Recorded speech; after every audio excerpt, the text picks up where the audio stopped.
two missing episodes of Doctor Who, broadcast more than 60 years ago, have now been found. It's episode 1 of the Daleks Masterplan. Oh, boy. Lost Doctor Who's. Very few people have seen this in this universe. Strange indeed. Daleks!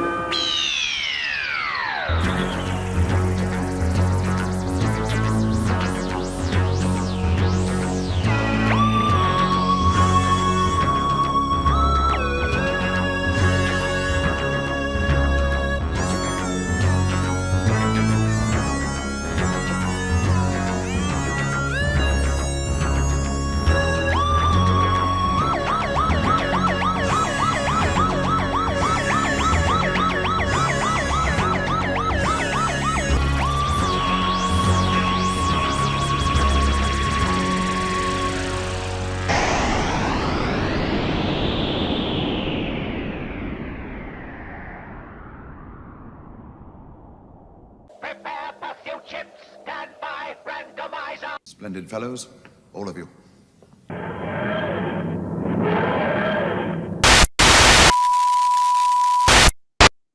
Oh, that modern rubbish. Good to see everybody. It's Friday, the 20th of March, after the Friday the 13th, which was one of the best in Doctor Who history, as our countdown to our new nightmare beginning continues, as our yearning to visit the Devil's Planet gathers apace, as our excitement, passion, and absolute adrenaline rush for all things classic Doctor Who goes into blissful overdrive.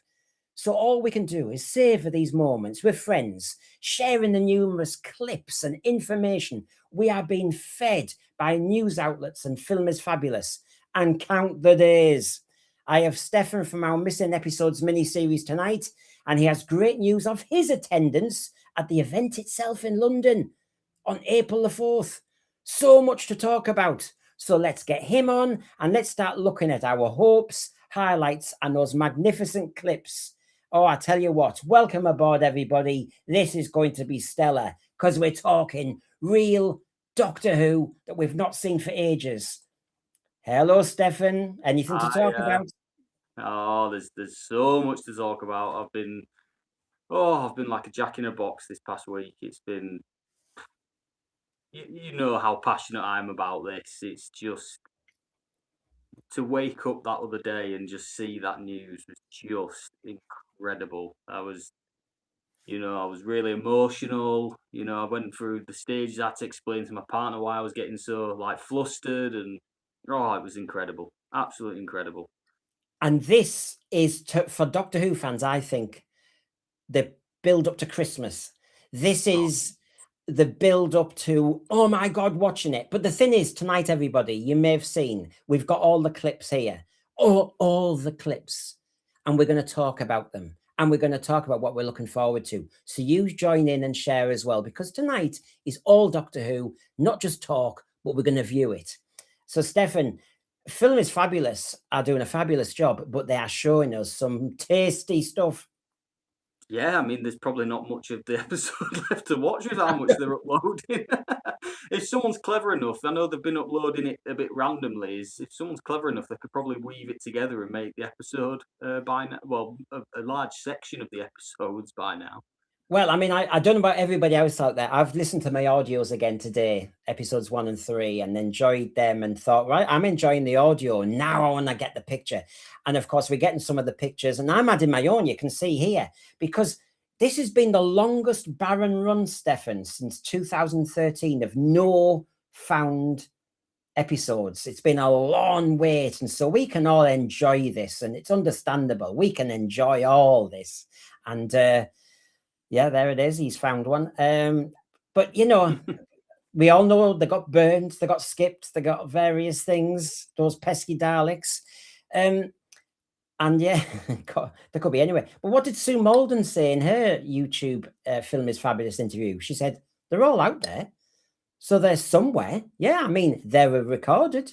They have to be somewhere. Now, she's not doing, don't worry, don't freak out. If anyone screenshots this, that's your responsibility. She's talking about there's tech recordings that were done that they've discovered, and we're going to talk about that later, everybody. I'll show you our outline for the night in a moment. But yeah, I mean, there is an awful lot of more probability now, Stefan. It gives us more hope, doesn't it? Like, I think if they'd have cottoned on, probably when they found the Ice Warriors, whenever that was exactly, the 4 episodes from that, and that they were cutting copies, and if someone had done probably a bit more digging then, we might have probably had even more back now, because now they know a bit more about, because these cutting copies, they weren't documented. So everything I've said on our previous missing episodes, videos that we've done, it's kind of thrown a lot of that out the window. I mean, there's obviously fact to what I've kind of expressed to everyone on this channel, but there's another avenue here that it's a stone that's been unturned, really, isn't it? Yes.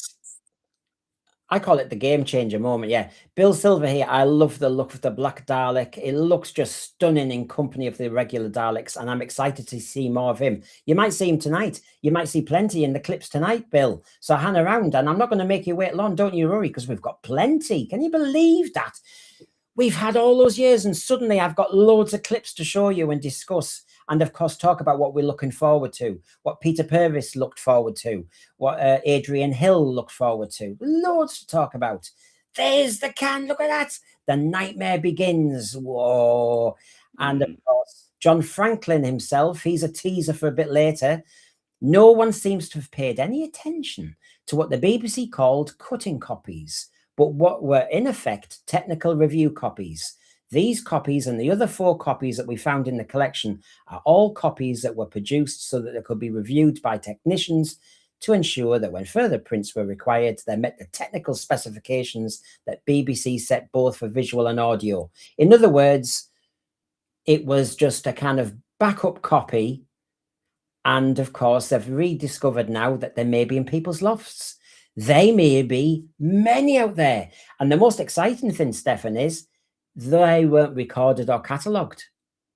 Well, that's the interesting thing here, because there's no documentation of this. These were, like I said, they were cutting copies. They were almost like draft documents, that you have, if you're planning a big thing for work or whatever, you think, oh, make a draft, or you'll scribble some notes.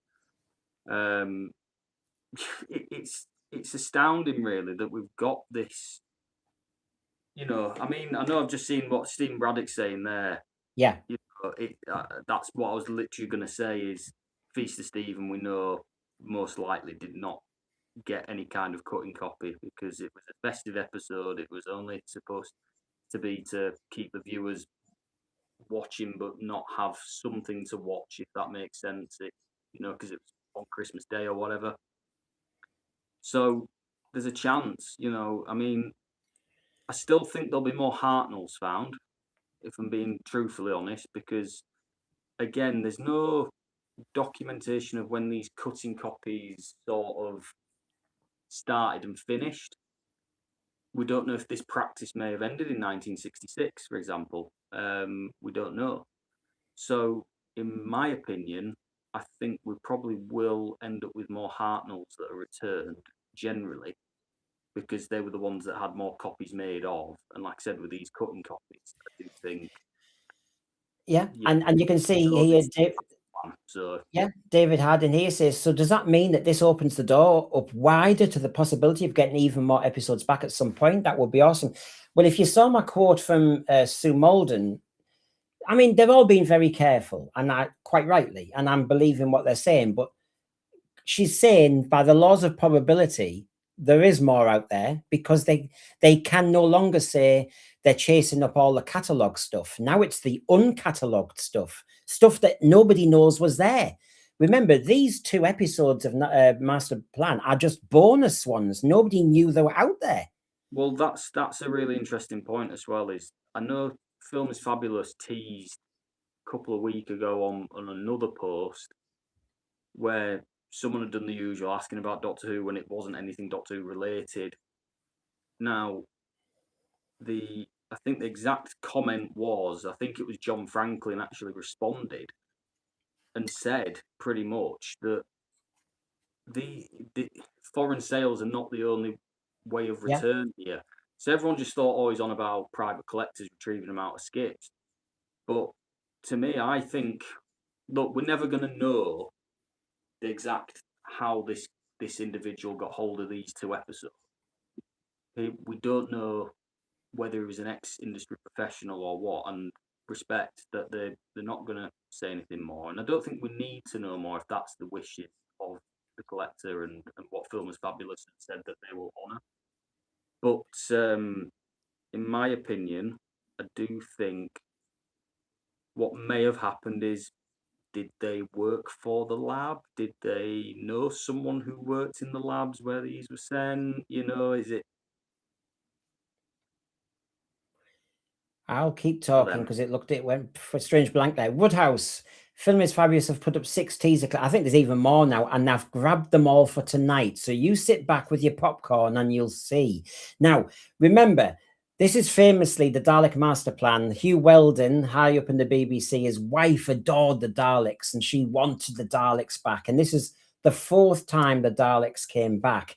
And of course, we need to remember this was peak Dalek mania time, and the Daleks had really established themselves from this very moment, really. Any luck? No, how about you? No. Barbara should be here by now. Barbara? Barbara?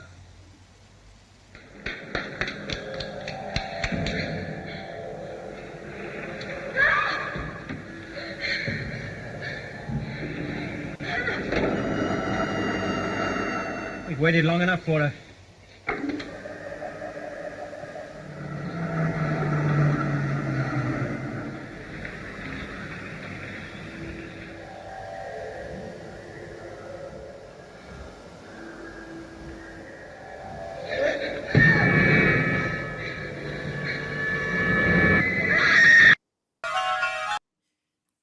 And we had that scream. Stephen Chen might be back in a minute. See what's going on there. It says he's blank at the moment. There he is. So, yes, we've got quotes from everybody tonight, and John Franklin telling us more. So here we go. We're going to be talking about Dalek Master Plan.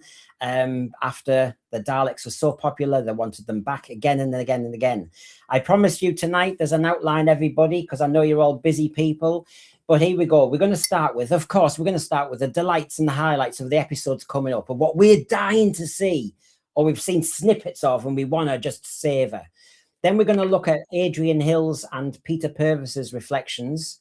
And then, of course, I will be showing you all evening the episodes clips that Film is Fabulous have released. There's loads of them, as Woodhouse was saying earlier. We'll go over that game changer theory, which John Franklin explains.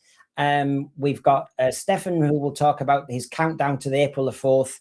We're going to see it on BBC iPlayer. He's going to be in the room watching those 3 episodes and no doubt talking. We're all hoping to John and everybody there.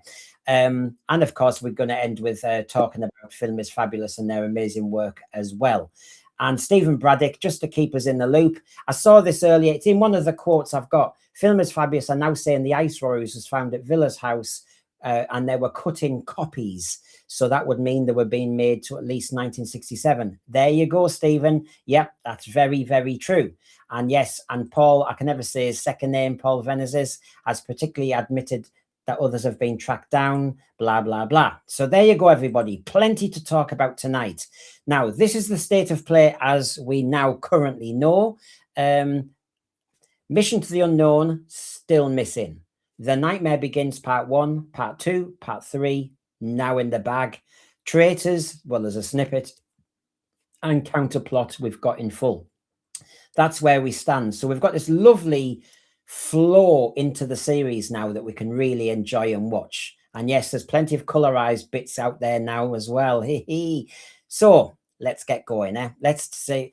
Now, the first bit, Stefan, is, of course, I mean, where do you want to start on what you're looking forward to with this? I mean, we've seen little bits before. We've seen a clip of the UFO before landing on the planet, and Kurt with that Dalek. There's little bits and bobs that we've seen out there. But what are you looking forward to?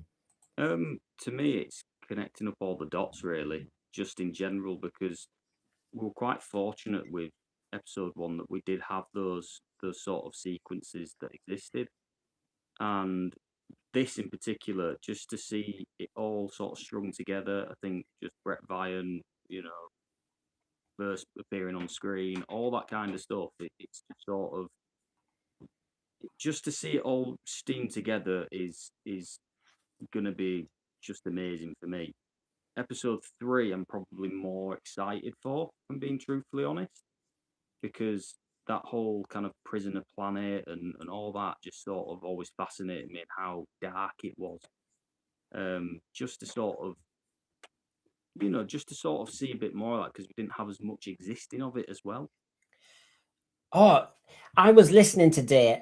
Come on, we've all got the audios. We've all got listening to the soundtrack of the planet Desperus, to hear the screamers, to imagine. I mean, honestly, I have to say, episode 3, I'm dying to see. And Peter Purves later on does talk about Devil's Planet big time. It's just, part 1 sets it all up. The screamers in episode 3, the build up to Katarina's death, which isn't too long into part 4. There's a whole load of stuff. So yes, we've got this. Of course, in The Nightmare Begins, Peter Purves said, ironically, I'm not in it much. But here's the setup. The following week saw the first episode of the Daleks Masterplan. It was indeed a nightmare for Katarina, having to cope with, among other things, an intruder in the TARDIS and the sight of the Daleks in the spooky jungle on Kemble. Tell you what a setup by Terry Nation. We've got to stop people criticising him. The imagination runs riot. Now, a lot of people are saying, and we've already seen the clips, and I'm going to show them again tonight, everybody, so we can all discuss it together. Do you know what, Stefan? This is going to make William Hartnell big time. Like Enemy of the World made it big when we found it. Everybody reappraised it. William Hartnell, who obviously a lot of us really, really like, and all the rest of it. But there's the clips I'm seeing from The Nightmare Begins and Devil's Planet. He's Chilean in part. He's right on top of it. He's cheeky in part. I tell you what, I'm loving him. He sort of seems to be on like top form in this one, from what we've been shown so far. Because even when episode 2 was recovered, it was a good performance, and even the clips where they're on Mavic Chen's ship and stuff like that we already had, you could see there was a lot of anger and passion, like he was really in the role. Yeah, and I think we'll see more of that when we see Devil's Planet. Even just the clips we've seen from Nightmare Begins, where he just got darks, like that. Yeah. It's just, I think we still, that was probably at a time where he'd stopped being the lovable grandfather. His TARDIS crew was very different. I think Stephen was more serious as well. It's interesting. Peter Purves gives a lovely interview about William Hartnell, and I'll show those bits tonight, everybody. But he talks about how Adrienne Hill's character brought out the soft side of the first Doctor, but then you've got his strong side with Brett Vian and all the rest of it, and with the Daleks, and trying to sell this program. And then on top of that, you've still got his little kind of cheeky laughs and all the rest of it. It's all there. Yeah, it is all there, isn't it? I mean, it's just, I just wish that we had, the rest of it, and this was just the missing gaps, if you know what I mean, that have been found, because then we'd see a big picture. But at the same time, I think everyone's always had this opinion of Masterplan, where the first half is a lot more action and darker, and then it sort of fizzles out towards, the latter episodes from like Volcano onwards. I mean, Stephen Braddock, you're giving us a lot tonight. David Harding, Divine and Dragon, Bill Silver, Farsight. I don't want to miss people out, but you're all there. Garbage Who is moderating as usual and providing AI for tomorrow night and all the rest of it. Yep, it's all happening. Now, I'm trying to kind of build us up, because the clips are amazing and great to talk about, but also it's the actual Daleks themselves are the event, the Dalek Masterplan. And of course, if we're talking about the wonders of William Hartnell and those early days, I've shown you a clip from the Daleks, but what about the Dalek invasion of Earth when we saw these pesky Daleks going further afield? Let us go further afield. Come along. suggest if you go up that way, then I go...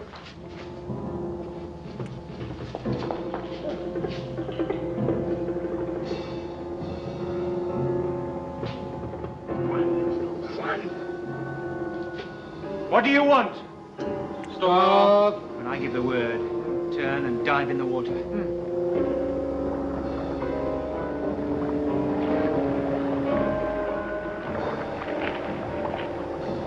Now!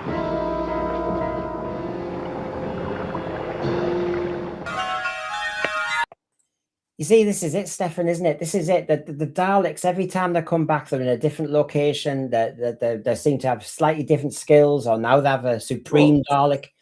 I think one thing that always puzzled me was, you know, in Dalek Invasion of Earth, obviously their appearance changed slightly to adapt to being on Earth or just being away from the city. When they reappeared in the chase, and then even in this, they still never explained how they've managed to get over that. Yeah. See what I mean? Never explain, never explain. We're teaching David Harding. He never knew Kevin Stoney was in Revenge of the Cybermen. Well, yeah. And he's so praised his performance as Maverick Chen. Peter Purves goes on about, and I'll save his thunder for a bit later. But yeah, we've got a lot to enjoy, and there will be a clip or two of him tonight. Do not worry. So there he is there in all his glory. Of course, he was in the Invasion 2 and Revenge of the Cybermen. There he is with Mr. Blobby at the back and everybody. Central, is he? Central, I think it's called, you know. They all look like different character options Daleks there, don't they? They all look different sizes. But yes, great pick. This is what I mean, and I'm teasing you all because I'm building up the appearance of the Daleks to all these clips. You are going to be in heaven, everybody. But as Peter Purves says here, I enjoyed everyone's performance, but I thought Kevin Stoney's performance was immaculate. And the clips I'm seeing, he's very, very charismatic. He's very dominant. And do you know, when I was listening to it in the car today, he sounds like a modern politician. He sounds like we all need a holiday. We've worked very hard and we go away and, you know, secret location, maybe an island. I don't He's got a present voice, hasn't he? It's very much like I'm trying to think, like a Brian Blessed, you know, like he's in the room. But it's just so funny that, you know, it's got a kind of modern vibe, a bit like Frontier and Space did, I think, with the way they dealt with politicians. But it's great to hear one actor talk to another actor about how you know there he is, there's John Franklin with The Nightmare Begins. And lovely Peter Purves, shocked as hell. His flabbergasted, as he said, that, oh my God, we found... And it's lovely to... I don't know. It was a lovely thing for Filmers Fabulous and De Montfort University to do, and Toby Haddock. It was just a lovely, lovely clip, that, wasn't it? Yeah, it was quite emotional, just sort of seeing that. I think that's the bit that made me go, oh, you know, it really did. Just... Yeah. Seeing his reaction, and then to sort of, I want to see the clip of him where Toby Haydock says to him, "Well, we found another one." You know, I want to see what his reaction's like to that. I imagine it's a bit more, because I've heard he went, "Right, come on, get it on then." You know, I want it on now. What would be interesting to understand is the versions that they've watched already. Was it the unrestored version, or was it the restored versions that are? You know, because they've said that the restored version is going through whatever, so I don't know if they've restored episode 1 and said, well, you can watch that, you know, that's the fully restored, and then episode 3, we're not quite finished, so we'll just show you what we've got. You know, I don't know how they've done it, but it'll be interesting. Oh, and like I said, please tell us in the thread what you're looking forward to the most. I'm trying to give you some of the kind of main highlights here. The other one is, of course, Nicholas Courtney. We get to see him right at the beginning of this, and the clips I've seen and the clips I'll be showing tonight, my God, is he... Oh, he's good as Brett Viren, I tell you what. And so it's amazing to see, and he gets in the TARDIS again. So you know you get that moment in the Three Doctors when he walks in the TARDIS as a brigadier going, all right, what's going on here? And there's that great clip we all know. Yeah. Yeah. All you Well, need to of course, he was kidding the Doctor because he had been in the TARDIS earlier. All I think he's going is, "You've redecorated. I don't like it." But so yeah, there's Nick. Right, so I'll get rid of the boundary. The boundary sometimes doesn't help. And let's have a look. Yeah, I'll just make it worse, shall I? That's it. Yeah. Here's Peter Purves. I can actually remember when we were in the rehearsal period for that episode, I thought Nick had been brought in to be my replacement, and I was expecting to get the boot from the show. Luckily, didn't happen. My only major contribution to The Nightmare Begins is to give Nick a good clout and knock him out, which is an important story element that stops him from stealing the TARDIS and leaving the Doctor stranded. So, hurrah for that narrative little kind of nugget. But yeah, you've got, I don't know, it's just, I actually really do like that whole setup, and it's a very funny chair he traps him in, isn't it? It's this invisible chair thing. Again, do you? You never see that chair again doing that anyway. It's No, he could have kept Nissa for longer. He could have kept. He could have had half of the 80s crew, because they were all stroppy, in little naughty chairs.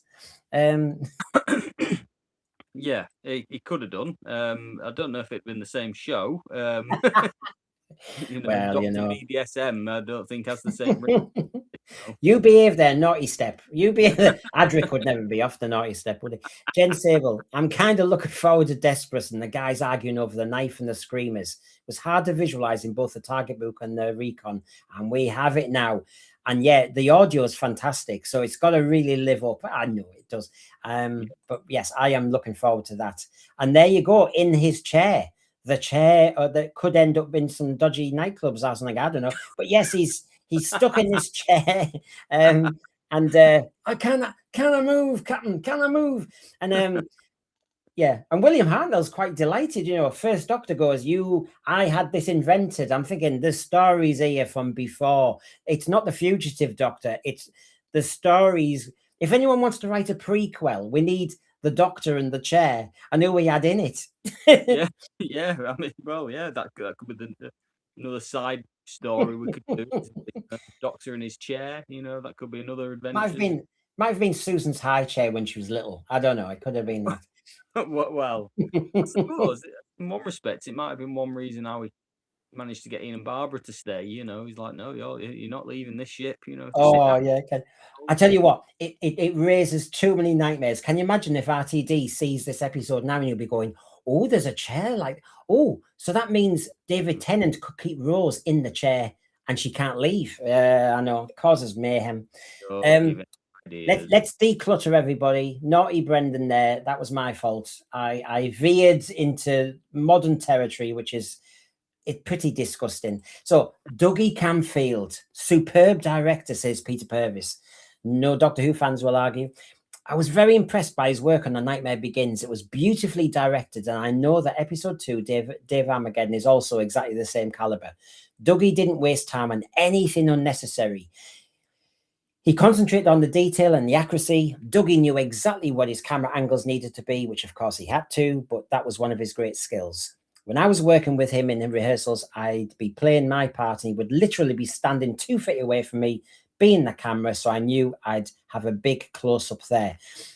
And we all know Dougie Camfield from lots of his Doctor Who stuff, particularly, but the clips we're seeing and are starting to unfurl, I'm thinking, oh yes, I can see how he's going to really make this atmospheric, and he's really going to bring the Daleks alive. I remember when Graham Harper did some interesting shots with the Daleks to make them much more kind of mobile and intimidating.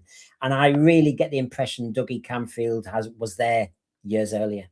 Yeah, I think he was quite ahead of his time, to be quite fair with you, because look, he could have made the gunfighters look incredible. Do you know what I mean? It's I think we owe an enormous credit to Dougie Camfield and sort of how he made it so dark, because you got to remember the majority of the story was shot in a studio, and it wasn't an extensive studio, but that jungle feels massive. It feels massive. It was probably only one little corner, and it's probably the same plants used over and over again, but it feels massive. It feels like the Daleks I know again they were limited on space and stuff, but even like the corridor, well, not the corridors, but the areas that they move around in this serial in particular, it genuinely feels like he made it feel 10 times bigger.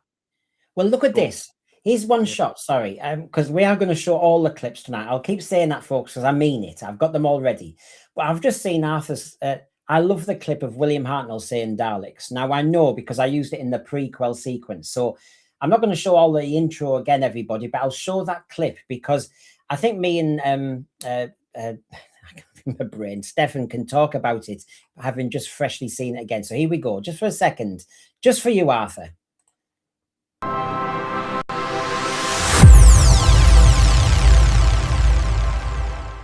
Two missing episodes of Doctor Who, broadcast more than 60 years ago, have now been found. It's episode 1 of the Daleks.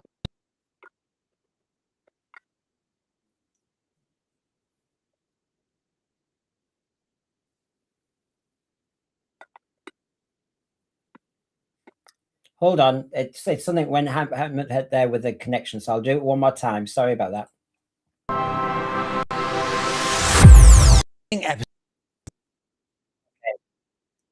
It's messing on at the moment. Does it sound like it's messing on to you?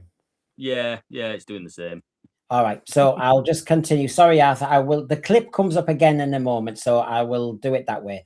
Super So anyway, chatting work. Peter Purves.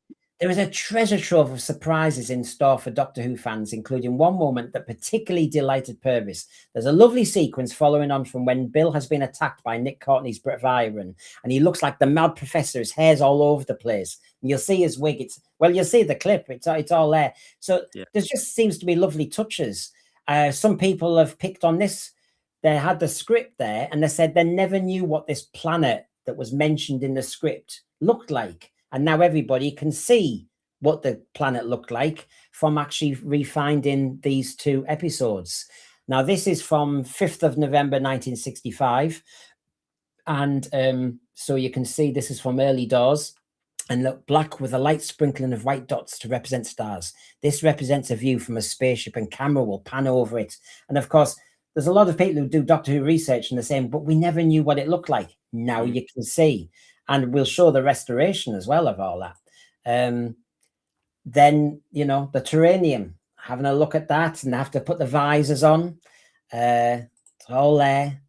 So, Devil's Planet, Part 3, Peter Purves says, it also showcases how Hartnell and Purves created one of the all-time great TARDIS partnerships as the duo gently peppered Terra Nation's suspenseful script with some perfectly judged comedic interplay, exchanging humorous asides and obvious signs of affection. And I've always said there will be no Doctor Who without Bill. He was the kin, says Peter Purves. Good for him. Yeah. No, I think that's a very true statement from Peter Purves.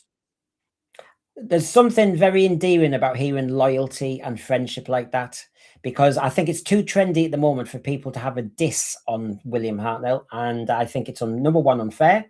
You're calling out a different time period, and you're actually choosing to ignore his illness, and yet Peter Purves will not allow any of it, and I find that really endearing to hear.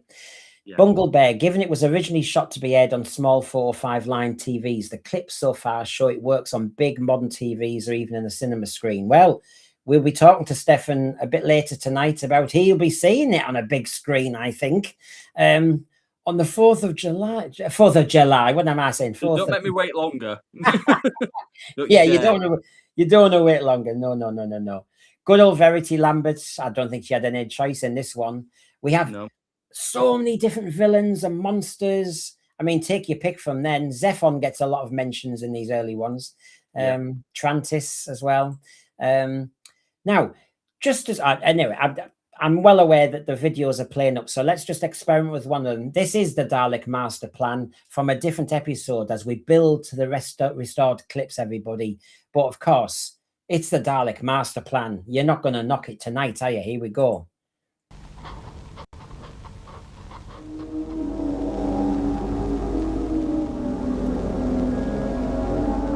I am Zephon.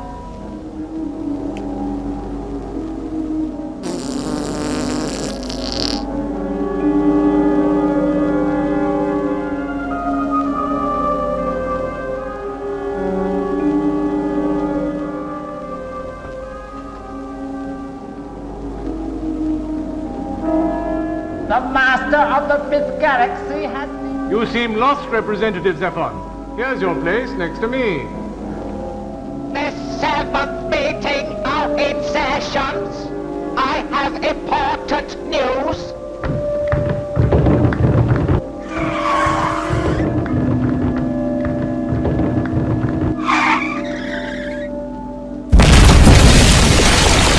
Hot taser lady.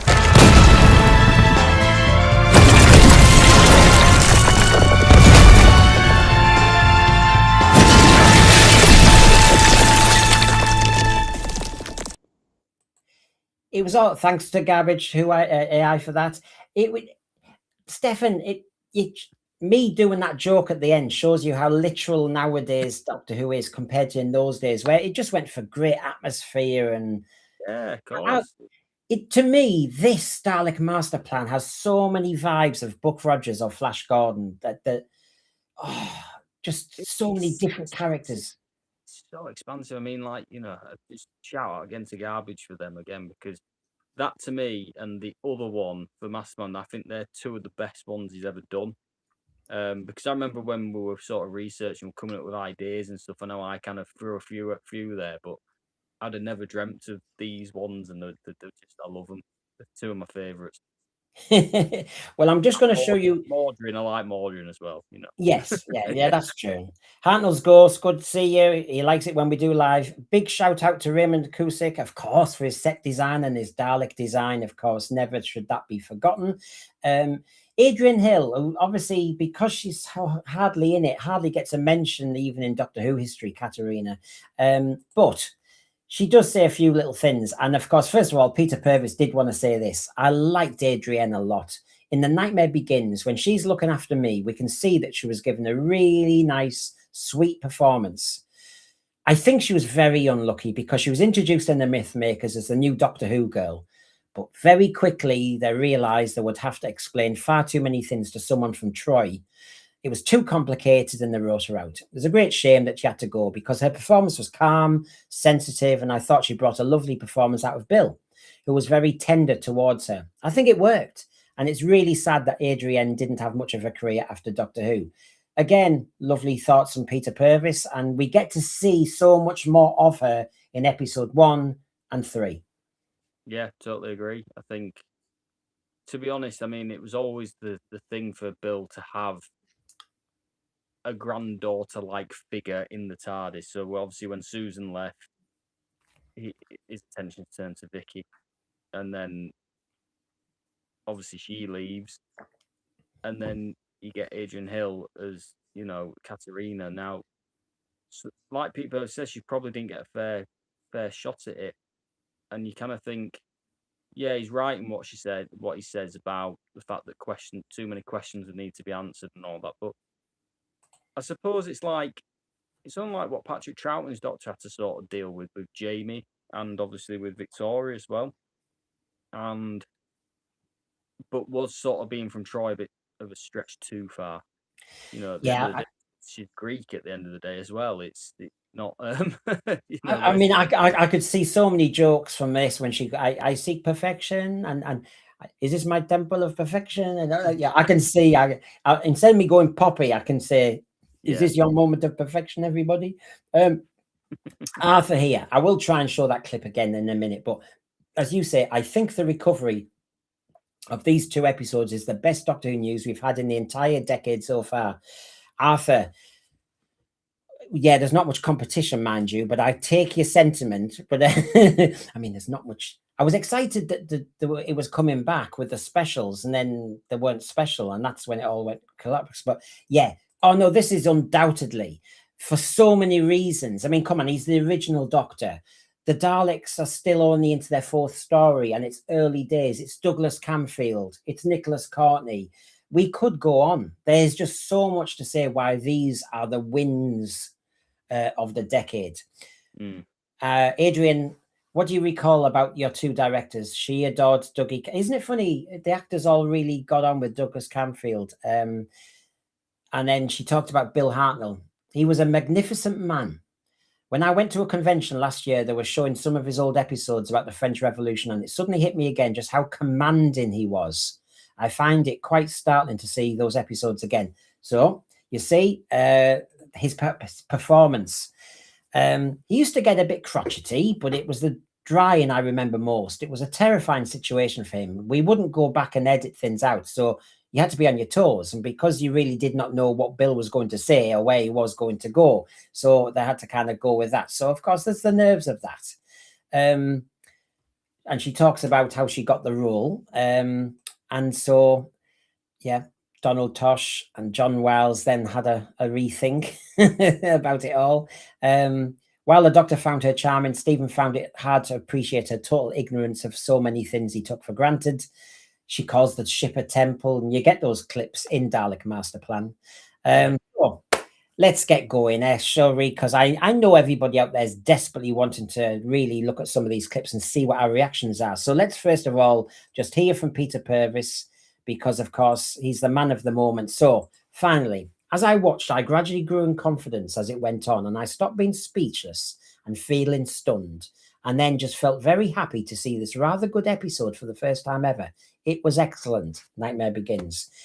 It's a shame that theatre's only got him and Toby in. It's just, you know. I think they did it the right way because, yeah. I mean, to me, like the fact that, you know, they were doing it as a surprise for him. You know, like, he'd obviously had a very long journey as well, you know, from Norwich or wherever it is he lives, up to Leicester, and that's a bit of a pain in the arse of a journey, I've done it myself. And to then turn up and be told that, that's his whole mood completely changed, isn't it? And not just one episode. Oh. It's two. You know, just that to me, that's just what makes it for me, is the fact that like you said, he never really got to watch these when they went out, or he doesn't recall watching them when they went out. And the fact, you know, in this day and age, you can't imagine that something was never repeated. You know, especially a prime time television show, because even I know there was all this thing about actors' rights and stuff, and about slots needing to be filled with new content all the time and what have you. But I think, you know, even when I was growing up in the 90s, I remember primetime television shows that were, let's just say, rated U. They would be shown maybe on a Friday evening or a Saturday evening or whatever, but it was very likely that you would get that repeat on a Sunday morning, or even during the school holidays, where they would substitute programming for, let's just say, more friendly programming, knowing what the audience was going to be at that time. Yes, I know television used to have its break in the middle of the day back then, but I just find it bizarre that they didn't fill the slots with just repeats at that point. That's what sort of gets me. What gets me is, I think everybody knows as we get older, you may have seen it with your grandparents or your parents, depending on your age. I remember seeing a Who Do You Think You Are episode. I think it was even Julian Clary or something, and he had to go to the Isle of Wight to visit a 90-odd-year-old relative to see some photographs. And she said how upset, she was dying to talk about it, but she said looking at it all again really upset her, because it was talking about people who weren't here. And I was thinking like that with Peter Purves, because it's a lovely surprise, and I'm glad we did it. I'm glad we saw it, and I'm glad he got to witness it. But I'm also thinking of him, and I'm thinking when he walked into that cinema and saw 2 bonus episodes of his period, his work time, and William Hartnell's no longer with us, and, you know, you could do your list, Nicholas Courtney and everybody, and it must be so bittersweet. So you can say it's lovely to watch again, but there must be something there which is it hurts or it's sad. You not think, though, that some of these, because, you know, they all sort of speak to each other, you know, they've been to conventions with each other or whatever else, that let's just say the existing, you know, actors that were in those shows, you know, primarily assistants, I mean, that do you reckon they've all got a WhatsApp chat and they're going, ha ha, they found one of mine, you know, that sort of thing, you know, Fraser Hines, I really want Fraser Hines to be able to, you know, he's not getting any younger, you know, I know he's got the advantage because he was younger at that time, but I really want him to have another moment that he had 10 years ago. I really want Annika Wills to have another moment that she had, however long it was that they recovered one of hers, Yeah. Well, Bungle Bear here. So nice to have a sense for your episode where we're not all trying to figure out what's wrong with who. All the talk tonight is about what's right with it. Yeah, I'll take that as a win, because we do need that. It balances it up, and it is important because we get to really savor classic Who and why it went right. We can have all other chats other days. I mean, let's think of 60s.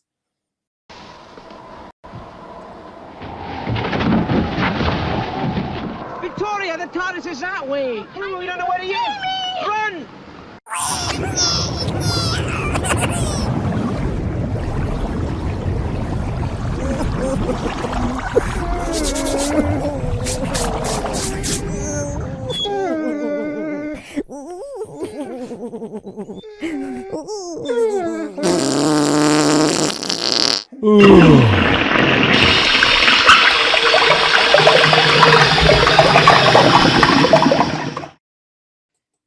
Yeah, I think that I understand Bungle Bear now. This is what we love. Yeah, come on. This is it. Get a Yeti in Tooting-Beck toilet, as John Pertwee said. So we've got Peter Purves saying so much, and I want to give him words before we have the clips, and we are very close, everybody, literally a couple of minutes. Purves shines in this recovered masterpiece, the actor subtly shifting his body language and upper mobility as the injured Taylor recovers his strength throughout the episode. Stephen is still not fully recovered, and I played it that way, reflecting back to my injury, so it was consistent. So, great method actor there. He also said... we've got the Devil's Planet there. We've mentioned that one. Now this bit, so just this last bit, I just thought this was lovely. And we're Doctor Who fans, so I think we all like this. I got on very well with Bill. He was a great lunchtime companion. You think of the great lunchtime companions in Doctor Who. I mean, Mary Tam and Tom Baker really got on, didn't they? That sort of thing. Patrick Troughton, Yeah. He taught me other things about food. I used to have burnt steaks, whereas he ordered his rare, exactly as it should be. And so he got me into eating a blue fillet steak, which he showed me was the perfect way to eat it. He also taught me to choose my wines more carefully. Who knew? Who knew? Just to interrupt, I can totally imagine, because I can imagine Bill Hartnell being like he was on screen. He probably did take people under his wing, and he did educate. It's almost like he was a teacher that never taught, in some respects. That's what I think of him anyway. By the way, and I've had people write to me about Philip Morris. Bill Silver, what is Philip Morris going to do now with all these new ways to find you? Well, I've been texting him. Yeah, Philip Morris is very busy. He doesn't need to come on any shows. I do text him now and again, and he will come on again. He's just having a quiet patch because he's been busy. And of course, I think he's letting, to be quite honest, Film is Fabulous get their glory at the moment. He's been very decent. So he won't come on here at the moment just because I think he wants all the attention where it should be. He's a decent man, is Philip Morris. So I think he will be on, but it won't be during this timing because of that. But I will have lots of questions for him, and I'll relay a lot from you, everybody. So he also talked about, I mean, this is great when you hear about what it was all about. He was extremely good company. He was charming, funny, and a witty man who had a good sense of humor. My wife and I used to take him out probably once a fortnight for an Indian meal or a Chinese. He used to come round to my flat and would sit and chat for hours. He was most generous, both as a person and as an actor, because he didn't try to steal the show for himself. You can see that in these 2 recovered episodes. He had all the faults that everyone said he had, but he was never unpleasant to me. His main fault was that he aimed to be perfect. And the fact that he couldn't be because his memory was going and he couldn't remember the script every so often used to make him annoyed. And he would get quite ratty with people when he was getting it wrong. Now, I thought that was something we all understand nowadays and should have compassion for, and not then slag him off behind his back. I'm never quite sure why people are having digs at William Hartnell all the time. I do find it quite off. I think that in some respects, obviously, I know he struggled whenever a companion left and he got a new kind of companion. But I think Stephen was his last one that he sort of bonded with. And Stephen was almost, Peter Purves, sorry, not Steve. Peter Purves was his like comfort blanket, because like you say there, I didn't know that they were that on that great terms, that they were, you know, going out for meals once a week, whatever else. And it's one of those things, I think it shows you another side to Bill Hartnell, because in an adventure in space and time, it doesn't touch on that sort of stuff. It shows him going home during his happy period when he was lead of the show. It shows him having his meltdown, you know, John Wilde and stuff like that. But it doesn't show that other side of them going out for meals and, you know, hanging around with Peter Purves out of work and stuff. And I bet, like I said, Peter Purves looked at him as his work dad. You know, it's one of them, isn't it? He was a human. Yeah, it's just, I think people need to be more compassionate about how they talk about people from a different era. Jethrick, as much as I like Philip Morris and he's done great things, I think Film is Fabulous are the team to deal with these collectors. If there really are loads in private collections, they're the ones to liaise with them. To be honest, Philip Morris is the first to say that, Jethrick. Philip Morris said, I do the international market. And he said, what I do in the international market, Film is Fabulous are doing in the British market. And they all know each other. And of course, there's that demarcation. So Philip Morris is cheerleading Film is Fabulous. And I'm sure he's cheerleaded by Film is Fabulous in what he does abroad. They're two different beasts. So yes, there's no, I don't think there's even any silly rivalry. I think they're just all in the same game of television and cultural history preservation. So it's restoration time. And restoration time means we can really get to see some tasty stuff. So let me just do the advert and then I'll show the clips, everybody. We heard from Film is Fabulous, didn't we, Stefan, that they've used this company, R3store Studios.com. When the pictures play, we're instantly transported back to a moment in time. Film is much more than a recording. It's a strong and vivid link to our history. And so they have been put in charge of restoring these 2 episodes for iPlayer. So you've got screenshots, but we're going to see them in action. What are your first thoughts, Stefan? Well, first, you know, R3 Studios, I've been aware of them for a while. So I didn't know that it was them that were involved in this from my sort of sources, let's just say. So I was kind of really pleasantly surprised when I found out it was them that were leading with the restoration side of things. I think this is probably a bit of a wake-up call to a lot of people who are interested in sort of film restoration and the preservation of old films, because even though they said that this collection, there was a lot of stuff that was water damaged and whatever, but these films have been kept in some sort of like carrier bag or whatever, but they've been sort of kept in like an optimum space, you know, protected from the elements and what have you. But it just shows that deterioration still happens when they're kept in the best conditions. Now, there's some really obvious ones. If you look at that first one, where it's the Doctor and Katarina, if you really zoom in there, I know you can sort of see it from afar, but if you zoom in there, it almost looks like someone took a chunk out of the film. And then to get that result that you ended up with on the right is absolutely fantastic. I know there's a lot of, you can get apps and software and stuff on your phone, you know, nowadays there's obviously the help of AI and whatever, but I think they've done it to the truest way, and they've not took anything away. They've not took advantage and tried to then do what Star Wars has done, where they've added loads of silly special effects in that they didn't need to do. No. They've kept it true, as, like they said, bring it to broadcast quality. I know that there's had to be a lot of readjustment to sort of stretch out to the sort of, is it 14.3 ratios and stuff like that to get it to quality, because there's bits where it's sort of warped and whatever. You can see even on the 2 images on the bottom, you know, it looks a bit more zoomed in. Now, that's probably been done to obviously help with the focus of the pixelations and stuff like that. But it doesn't take away what the whole image is trying to show.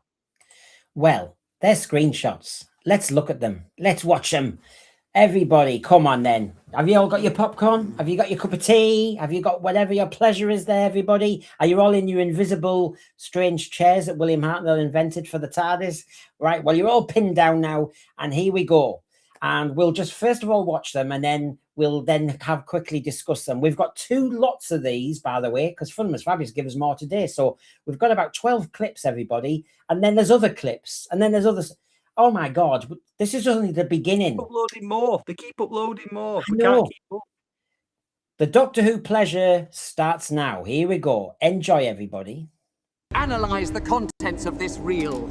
Irrelevant data. Discard. Keep searching. It must be here. Doing after your child. I told you to keep these doors closed. There are lights out there. Privileged person, you realise that very few people have seen this in this universe? All right, Doctor, but now we've got it. What are we going to do with it? Oh, Mark, he never got through. But we must.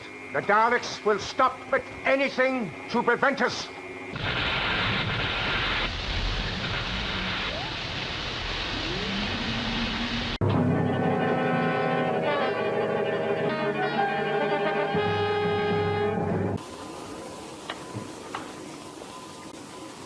So it's checkmate, isn't it? Prepare for future. Stand by, randomizer.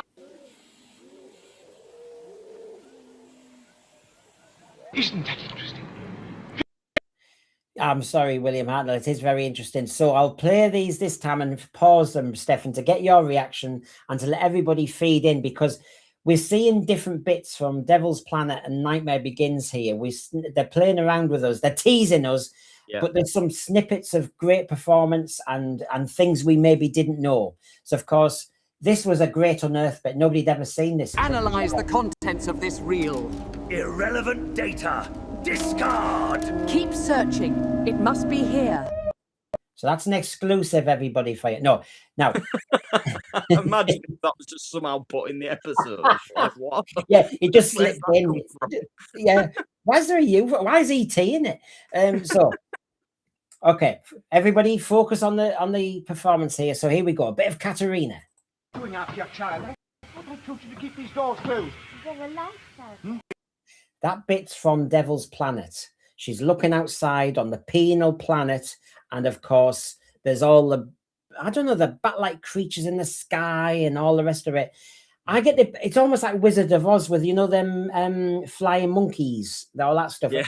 I get this kind of, anyway, my imagination is running riot. I am dying to see it. So that's what you're seeing there, everybody, when she just says those, here we go, just so you can see it again. But you can see the improvement. Here we go. Doing after your child.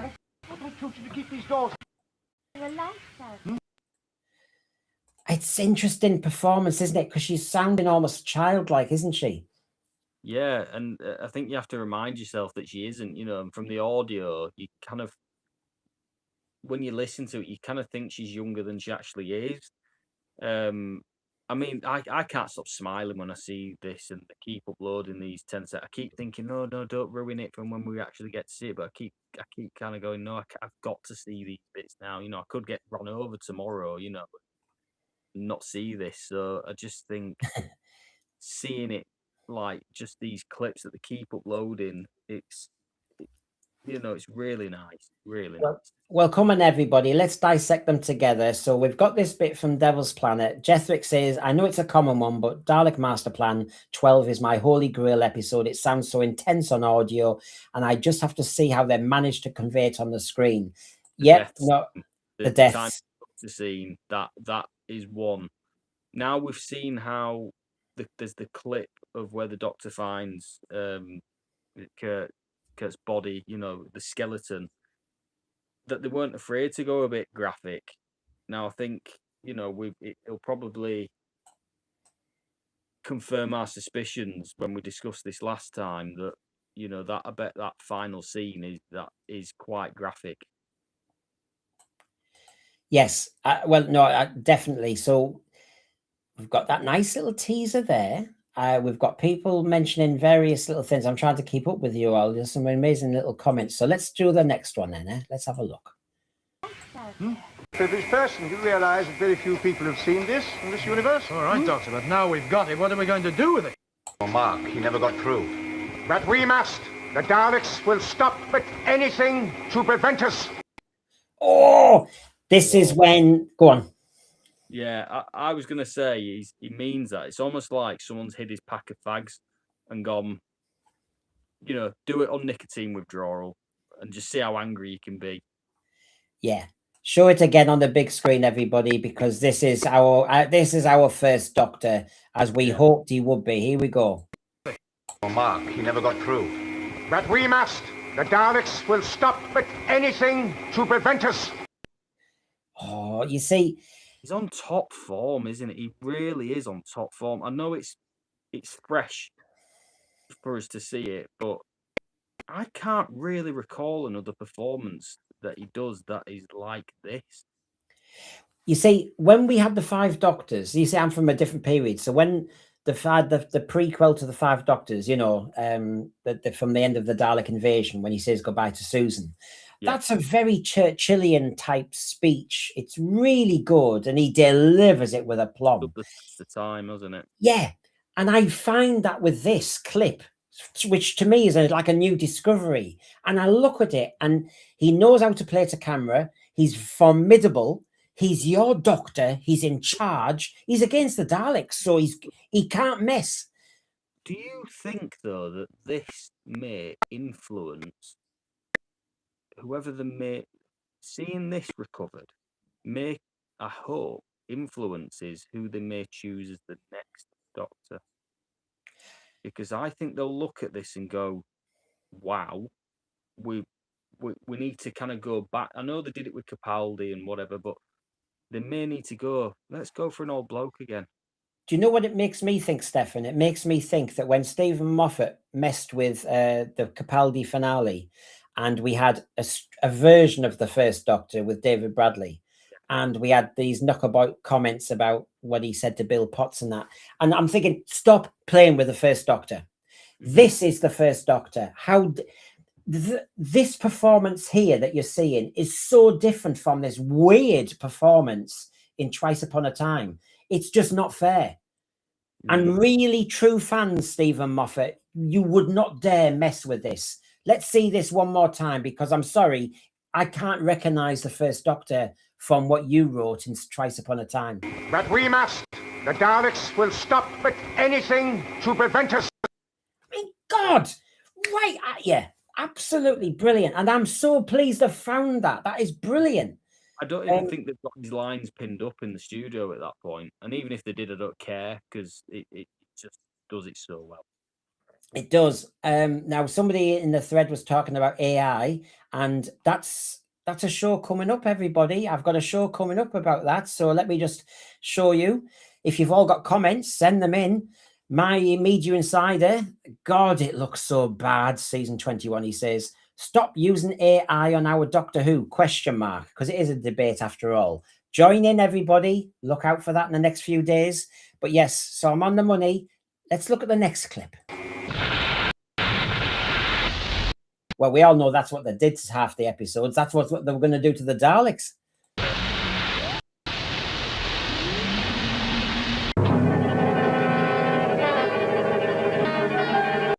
It's our countdown to April the 4th. Yeah, on a very dodgy looking clock. Yeah, I mean, just to see that exist again, you know, is just you didn't think you'd see this. Terry Nation likes a countdown clock. He really does. So here we go. Let's enjoy Terry Nation's countdown clock. Forget Countdown on Channel 4. You've got this.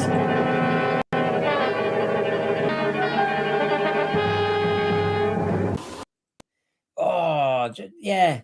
And then we go to the hair salon. So Blue Man Group before they were Blue Man Group, yeah. Yeah. Because there's some great photographs with these actors, aren't there? And William Hartnell. Yeah. Yeah. So there you go. Countdown clock, everybody. I don't know how much far we can read into a countdown clock, but it's classic 60s to me. That's really, it's fun. It's fun, really fun. As Stephen Braddock says, the music in these clips is so atmospheric. Yeah, exactly. So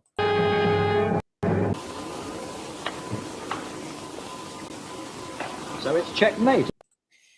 Before I move on, that's from I think that's from episode 1, and that's from when that's Earth Control or something, and they missed Corey's message, didn't they? They missed it. Yes, yeah, they missed that. This clip here is, I think that's episode 3, isn't it? Yeah, no, that's episode 1.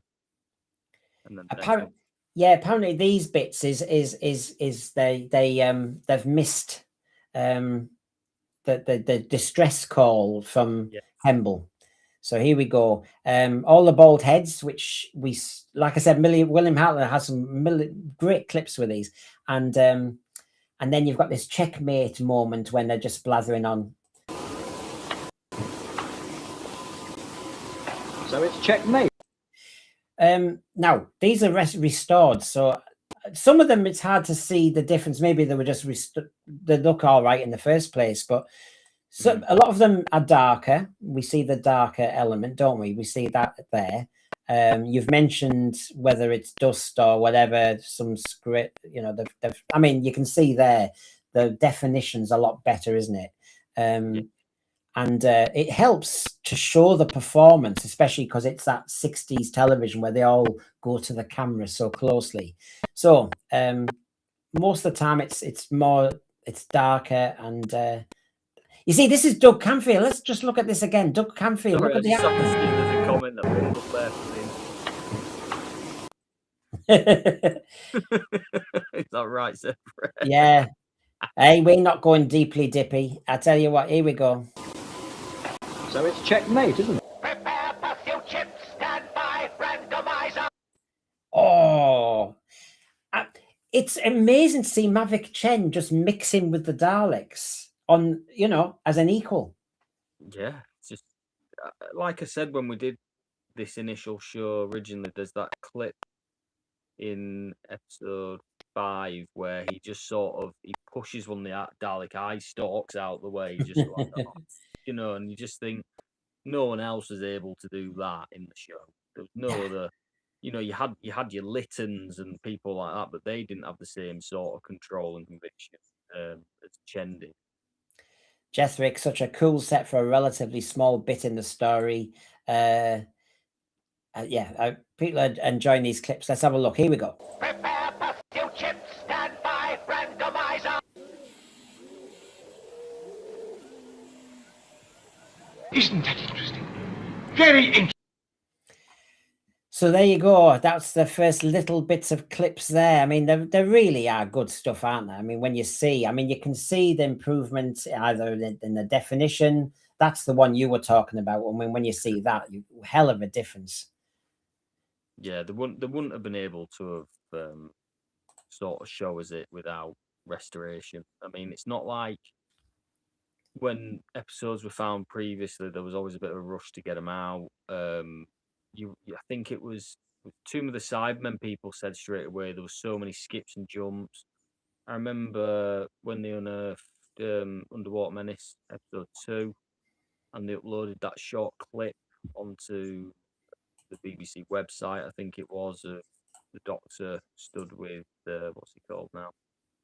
Underwater Menace. Keep forgetting his name. Not Salamander, obviously, but you know what I mean. They uploaded that short clip and it was unrestored. I remember thinking, oh, they've got the work cut out with this. And Zaroff, that was it, yeah. And thinking and this was, 2011 or whatever. Obviously, I know technology's advanced so much in the past 10, even in the past couple of years. The fact that they've managed to do this sort of work in what I would say is a very quick amount of time. It's not like Enemy of the World and Web of Fear. I know there was a lot more episodes to deal with. And we know that Philip Morris unearthed them in 2011, but they weren't released till 2013. But even then, he still said that he was under pressure to get them out there, wasn't he? Mm-hmm. So with this, I mean, I think there probably has been a bit of pressure because there's fans that we know have been sort of pinning films. I mean, I've obviously got a theory, but I'll keep it to myself because it's not fair. But I've got a theory on what's going on. I've shared it with Stefan, but I'll play the game. Bill Silver, the main thing I learned when I first saw the clip of the Daleks from episode 1 was that the Black Dalek probably doesn't appear like we thought, and that it debuts in episode 2. The thing I didn't realize about episode 1 is the Daleks have a welcome committee. It's a bit like when you do a state visit and Charlie Boy is there with Camilla, and you know, all the limos turn up and we do a few flag wave, and it's the Daleks have. It's a bit like when you meet Putin in Russia and you have to go down a red carpet. The Daleks, whoa! I don't remember where it was. I read something about this a number of years ago, where I think it was either someone who I'm trying to recall whether it was someone who just watched it or someone who was involved in the making of it had made the comment of the Daleks sort of they were trying to do this thing where they were, like I said, it's intergalactic council, and they tried to sort of mimic when, you know, senior world leaders go visit each other, and they try to mimic that sort of thing where they meet and greet, and they have, they didn't want to go down the route of handshaking every one of them and all that kind of thing. But It's just, I never thought Daleks did a welcome committee with a red carpet and are there in a lobby in a reception area, but they are. It's so amazing to see. Hopefully people are enjoying some of these colorized shots as well from the found material, thanks to Rich Tipple and various other outlets out there who are doing it. Rich Tipple obviously does do the colorizations anyway. I mean, look at this. Look at this. I mean, honestly, some beautiful shots, especially when you see them in color. And you know me, I'm a glutton for the color, but I'm not a glutton for the editing. So there you go. I mean, God, they look on the money. So there you go, Operation Inferno. So I think it's time that we actually stop teasing even more. And before these 2 episodes were found, you're going to get clips from the earliest shots from part 2 Dalek Masterplan, and then you're going to get clips from episode 1 and 3, because they showed more that weren't restored, that were just more. So shall we enjoy, everybody, and then we'll talk about these. There's so much to enjoy, everybody. Episodes 1 and 3 and a bit of 2 and a bit of here we go. Lost Doctor Who's. Very few people have seen this in this universe. Strange indeed.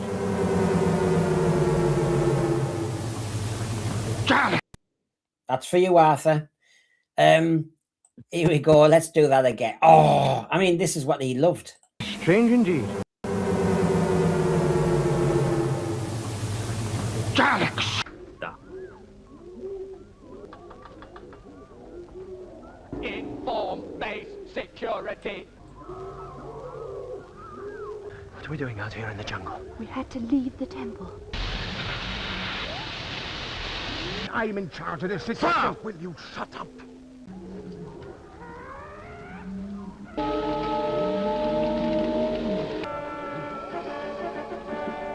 So the meeting must start soon. I wonder where we are. All I have to do is to get through that jungle and... What is it you want? The key. Give me that key or I'll kill you. Is this the solar system? Strange indeed. Space Vessel 111. I will await our guest here. Daleks! I said, what's the matter with him? The doctor says he's poisoned in the blood. Tablets in the pouch of my belt. Give him 2. Makes your eyes feel strange even with these on. You realize that very few people have seen this? We have the Terranium, so for the moment we do nothing. Dear young man, you ask so many questions. Oh, what did you make of that? Just look, that is really sort of whetting his appetite. I mean, it's just... I was sat here a month ago thinking, yeah, episode 3 would come back, but not episode 1. That was my initial thing, because I thought, yeah, I thought it'd be parts 3 and 4 that came back just after the sort of logic that I'd sort of discussed before and what have you. But to get that episode 1, there's just so much that goes on as an introduction. Some introductions to certain serials can be quite flat, and then you don't get the monster. You might get a glimpse of the monster at the end. You know, the fact that they're pretty involved at the start just sort of really it just shows it gets going from the off. Yeah, I mean, and what we'll do again is so these bits we already had. So I was just setting the scene. When we get to here we go. So just from here are clips that the BBC released, and it's just, do you know what? At the moment, I'm salivating all the time. I wonder where we are. All I have to do is to get through that jungle and... What is it you want? The key. Give me that. I mean, look at this. They knew how to work telly. William Hartnell famously knew how to do it, but he's formidable. He's convincing. He looks so on top of his game. And whether that's compensating for his concern about lines and all the other stuff, but my God, if these are now found episodes, we're now finding the metal of the first Doctor again. Some of it lost in some of the other stuff, but wow. And this was not seen up to a week ago. This is all fresh stuff. This is how exciting it is. Look at this. Who is in charge of the show here? Who is to get through that jungle and... What is it you want? The key. Give me that key or I'll kill you. Is this the solar system? Strange indeed. Oh, and give me some model action. I tell you what. Just in awe. I really am just in so much awe of the fact that we're seeing even this. You know, even if the fact we got the 2 episodes is incredible. Even if they just said we've found some additional clips, I'd have been like salivating anyway. You know. Yeah. I think the likelihood of us ever finding more just standalone clips is very slim. I think you're looking at more full episodes, which is only a bonus, really. But yeah, it's quite emotional that I'm seeing it. You know, I've watched it probably 100 times already.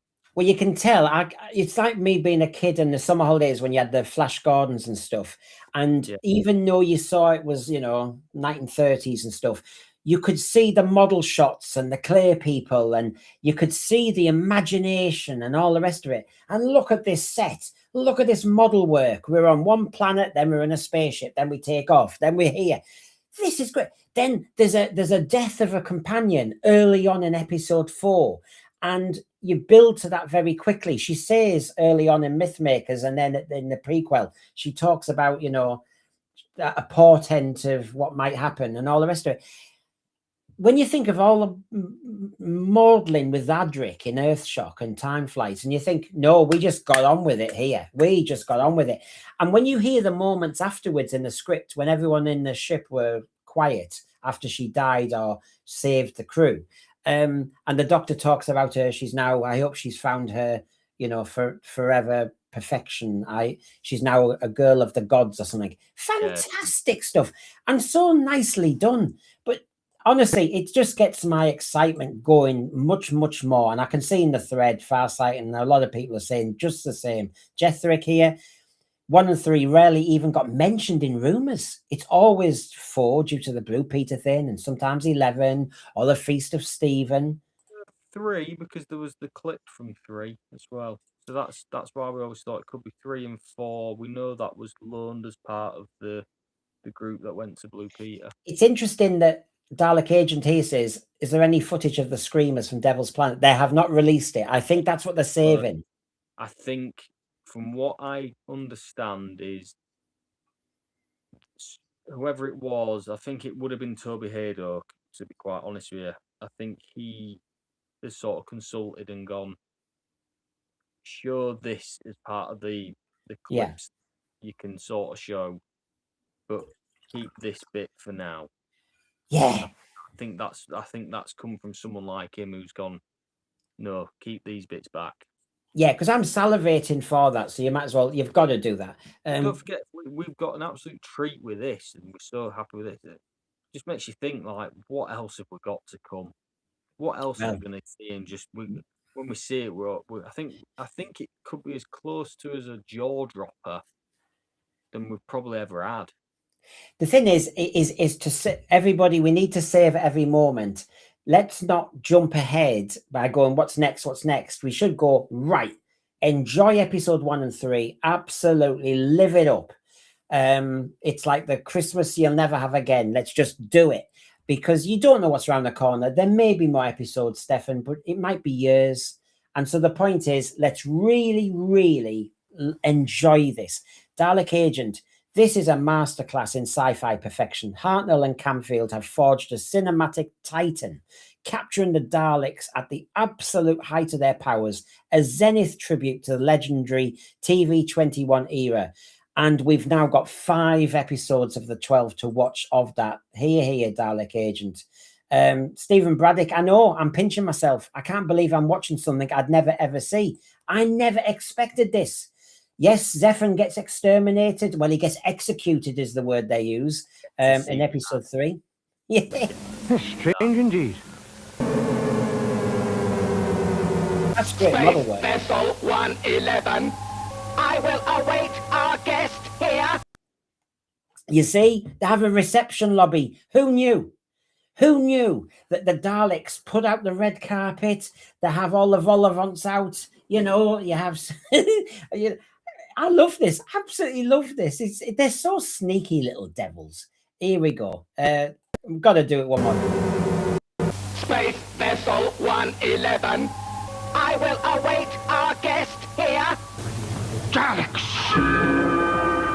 I said, what's the matter with him? Well, he's obviously got a certain liking for people tied up in chairs. But there you go. Let's say no more. Says he's poisoned in the blood. Tablets in the pouch of my... Oh, yeah. We've heard that one. Give him 2. Makes your eyes feel strange even with these. 60s TV is good for that sort of thing. Innuendo. Victoria Waterfield, she couldn't survive. You know, that's a big one. Garbage, that's an idea. You could do this, and he pulls out certain blue tablets and let your imagination go from there. She's from Troy. She serves the high priestess Cassandra. Now you're saying a fiddle in my pockets. Makes your eyes feel strange even with these on. Well, yeah, the mind boggles, Stephen. Very few people have seen this. We have the terranium, so for the moment we do nothing. Dear young man, you ask so many questions.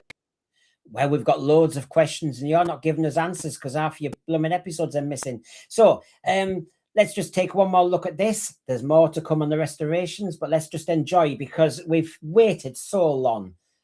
But right, let's be fair here. You've got a top actor. Look at that framing. Look at Douglas Camfield. This is high drama, and it'll have been done on a budget. This is why Doctor Who was good. This is why it worked, because of the skills and the expertise of some of the people on there. We are so lucky.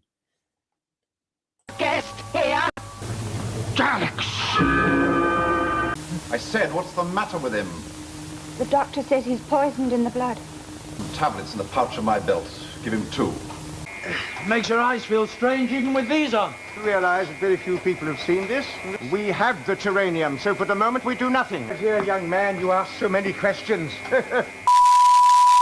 And we will get the answers soon. So, like I said, there's more to come, but let me just give you, on the game changer theory, let's just kind of peruse this for a second, because I think this is where Stefan's coming from, and personally me as well. ABC was a very fruitful place to write to, and well, probably quite quickly fans found out what we were doing and what I was looking for, and would start writing and offering to help, particularly from Australia and New Zealand, that they found copies here in boot sales and places like that, and would start sending them back. So I was slowly getting them back. I was also having an incredible correspondence from fans saying, you're doing a good job. So Sue Malden, who really, really very responsible for setting up the whole blooming archive, she was shocked. Her film is fabulous, interviews really interesting, and I've gleaned these from this, everybody. Doctor Who won out. She was thinking of Doctor Who, or I think it was Zed Cars, or Dixon of Doc Green. She was trying to work on, she was going to pick on a case study 60s TV program to work out why things were missing, what the equity rules were. Luckily, because she loved Doctor Who, she picked Doctor Who. So Doctor Who won out because there was so much variety in the Doctor Who stories and episodes, and they've been running for such a time that they touch people's lives when they were young. You know, the old hiding behind the sofa thing. Sue Malden, don't say that now. You saw my show last Saturday. Doctor Who's never going to scare the kids again. Yeah, sorry about that. Isn't it funny how we all agree behind the sofa? And people continue to watch it. I mean, I'd be watching it when I was a student. I'd still probably be watching it then. So I chose Doctor Who and set out finding out how many had been broadcast by checking with program indexes and then checking the film catalogue and the video catalogue to see how many were still in existence. So that was the game up to now. And so when me and Stefan do our shows on missing episodes, we talk about the telly sales, and we talk about BBC Enterprises, and we talk about the overseas sales. That was the game. But the game has changed, as John Franklin said. So let's just kind of go over that, everybody, now, before I show you the last lot of restoration clips. He said it's, first of all, let's just remember the excitement. It's beyond my wildest dreams, said John. I mean, to be able to bring Peter Purves to the venue, to be able to screen 2 missing episodes of Doctor Who, which he appeared in, which he's never seen, and which haven't been broadcast for 61 years, and to get his reaction is overwhelming. I mean, it's been an absolute thrill. Now, John Franklin, who I've talked to on the phone, I think you've talked to as well, and you're going to talk to again, I'm sure. John Franklin isn't really a Doctor Who fan. He's more of a cinema buff. And this is a byproduct. And for him to be excited, it just shows you they know what they've got. I think he knew the storm that would be created with this. You know, he's, from what it sounds like, he's just, when I first had exchanges with him, he was saying his ultimate find would be a Sherlock Holmes. Now, you know, that sort of shows, like I said, what he's more interested in. But for him to be excited about this, I don't think he's saying it just to promote his work and stuff. I genuinely think he's watched it and gone, this is bloody good. Yeah. This is bloody good. Yeah. And, you know, he's yeah, I mean, we all came into this. Thank God. Hey, by the way, thank God that collector who was into trains and boats and planes or whatever it was actually happened to have these 2 because they've saved the day for us. Yeah. One unique collector, said John, because he was a unique man, and the fact that I knew that there was a single missing episode of Doctor Who in that collection. Now, of course, I appreciate that Doctor Who fans are anxious whenever something like that is said, to know what the episodes are and to have access to these episodes. But quite frankly, and without any way being derogatory towards fans of Doctor Who and media generally, we work to the beat of our own drum. We don't pay attention to anniversaries or arbitrary dates. We do everything with respect, legally, morally, as I mentioned on the podcast. That just shows that he made sure that he, like I said, they weren't working to anniversaries or arbitrary dates. Their interest was, let's get this back to people to watch. That's the important thing. Yes, and we did warn about that at the time. When we had people asking when Philip Morris was on and that, they're not going to look at dates. It's wrong to look at dates. They're trying to preserve and catalogue television history and cinema history, end of. And they're trying to do a job for the collector and the collector's families. We are the byproduct, and we have to know our place in this. So yeah, I agree with what John Franklin's saying, and I did push back on any fans who were saying, what's going on? Somebody's just died. The family, it's maybe not their priority to waffle on and do kind of legal stuff about what's in the loft. It's not priority. People are upset. And I think John Franklin, when he talked to me, said, I think if it was this collector who just died, that they had been talking to him, and I think they had visited him. But then when he died, it changed the whole ball game and knocked it back for a while. And you can't bull in. And actually, the family might change their, you know, what he said. The family might be so careful. They have to be so careful because, again, if stuff gets leaked out, then we could have an episode 3 of Web of Fear situation where someone snoops in and offers money, and then it becomes we can't compete with that. I mean, what will be interesting to find out will be how long ago they knew about, Yeah. the one episode they knew about, and which one out of the two they discovered was the one that they knew about, if that makes sense. So, Yeah. because And- that to and- me would be like the, oh, well, you know, they knew that that was there, but which was the bonus? And of course, because these were the more kind of technical cuts and copies, yes, we Yeah. were lucky that 2 of them we'd not seen before, but 4 of them, as we know, the Survivors, the Escape, the Web Planet, and the Executioners, have now been returned to the BBC, and they think there's a fairly good chance they're actually better copies than what the BBC have at the moment.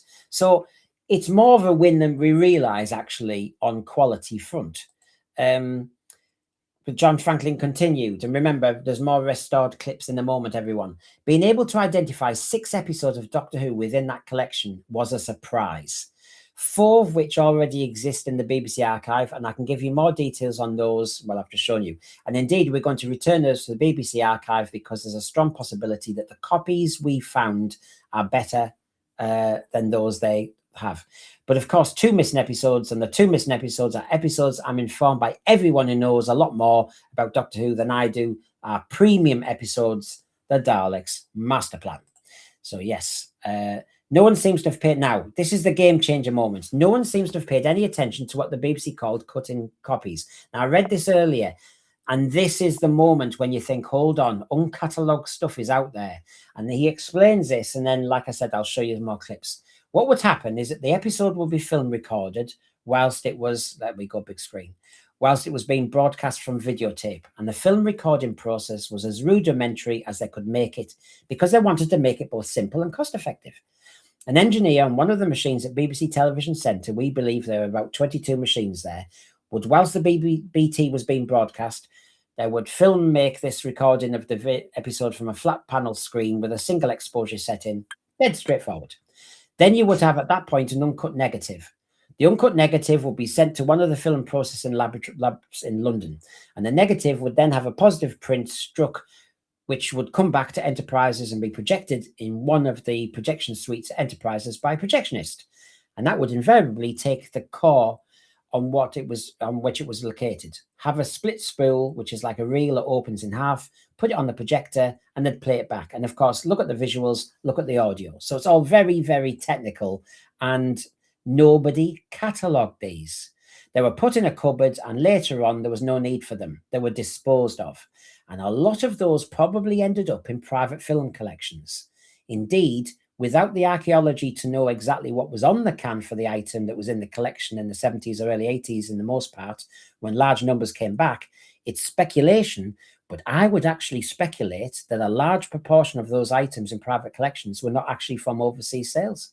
There were technical review copies that escaped the BBC because there was no paperwork for them.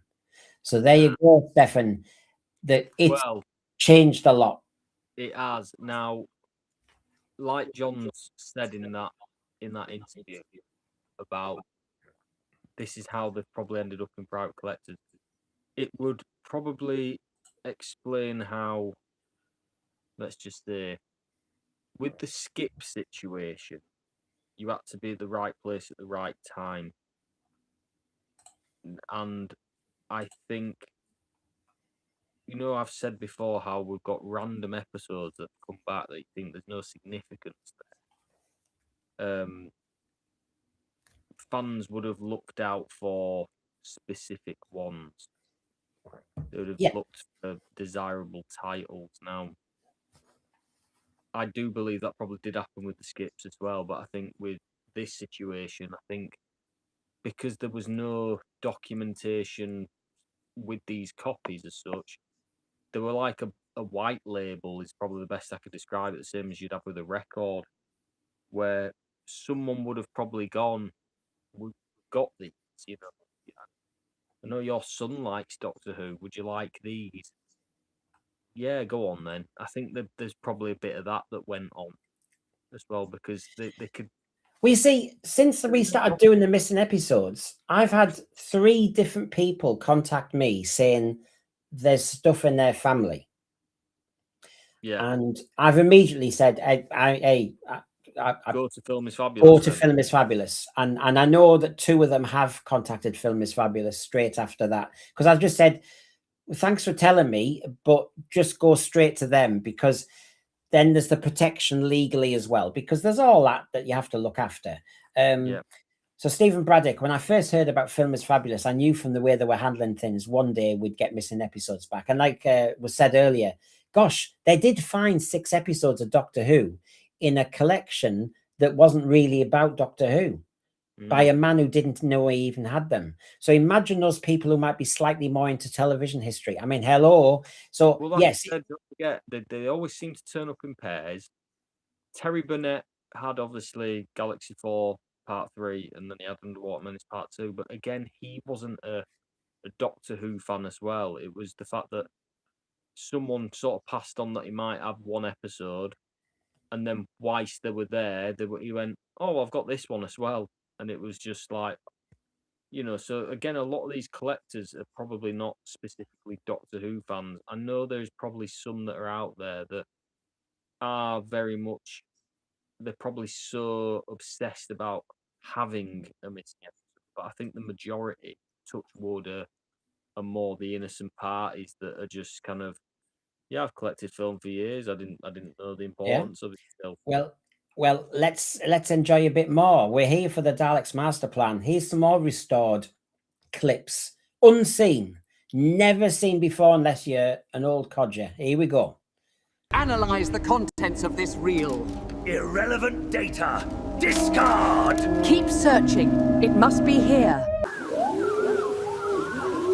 They are out there, I know it, and they're getting closer. There! Shh. You heard it? Come on, we've got to get out of here. You know we can't fight them. Our weapons are useless against those things. Now we must move out. 50 Alpha. Oh, did they speak and tell you so? No. Then your accusation is preposterous. How is it the intruders knew that the terranium was here? Strange, eh? Now, I want you to stay here and look after Stephen. Now, you know which switch to pull to close the door, don't you? I have my key to let myself in. Yes, this child. Right, so again, let's enjoy and let's just stop and let's see where they're from again, because of course that's the key to this. We're discovering them for the first time. Again, I think this is the key exclusive that no other streamer's got this. Analyze the contents of this reel. Irrelevant data. Discard! Keep searching. It must be here. By the way, everybody, if you don't like the AI I've done on that one, you need to kind of join me in this discussion in the next few days on our channel. Stop using AI on our Doctor Who. And my media insider has said a lot, and I'm joined by a few other panelists on that one. So yes, join us on that. So I'm aware of the irony, everybody. Must be here. They are out there, I know it, and they're getting closer. There! Shh. You heard it? I'll stop it there for a second. It's great on the audio, Stefan, listening to these two. I like this. There's urgency, there's tension, there's it, like you're stuck on some planet and you've got a mission, and it's classic Terry Nation. I love this, I really do love this. Yeah, it's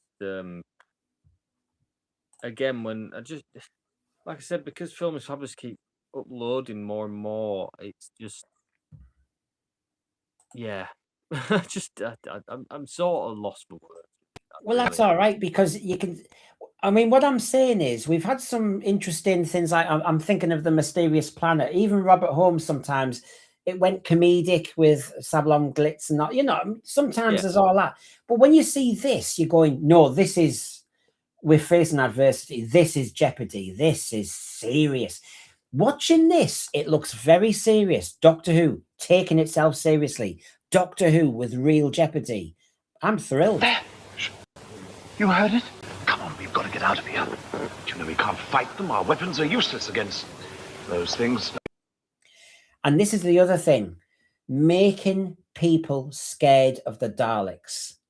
And as a little kid watching that, you will be bricking it. I, as you know, was scared by Daleks. Now, if I'd watched this, when I see grown adults scared of being caught by a Dalek behind them, and of course it happens a bit later to his friend there, whoa. Terry Nation came up with the Daleks. Raymond Cusick designed them.